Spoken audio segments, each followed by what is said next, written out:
Hey everybody, welcome back to Drawbridge Finance. My name is Levi Woods, and today I want to talk to you about checking your TFSA contribution room so that you don't accidentally over-contribute.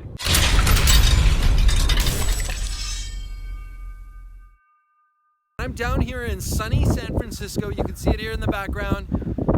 Away from the smoke, out in the sun for a change. It's pretty nice down here. And I wanted to make a quick video talking to you about TFSA Contribution Room and how to check it on the Canada Revenue Agency website. Let's take a look. Alright everybody, this is really easy to do. If we want to look up our TFSA limit, we just have to type in TFSA limit and we are going to look for the contribution room. Here it comes up under Google, contributionscanada.ca. I'm going to put the link down in the description below, so if you need the direct link, just expand the description and I'll put the link right down below for you. But basically what we want to know is what the contribution room is. There's a list of what it was and how it is determined, and we can actually check if we go down here to my account. So where can I find my TFSA contribution room information? Click on my account. We just go to CRA login. You have to have a CRA account. So I'm going to type in my password, click login, answer a question.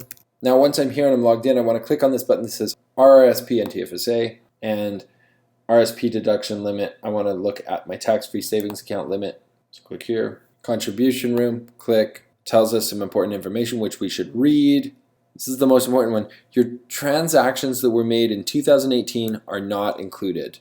So it means that if you've already deposited, and this is August, I've already made my contribution. When January 1st came along, I all of a sudden had this new limit of $5,500. Now of course I've already made this contribution, so I have no more room now because I've made this contribution during 2018.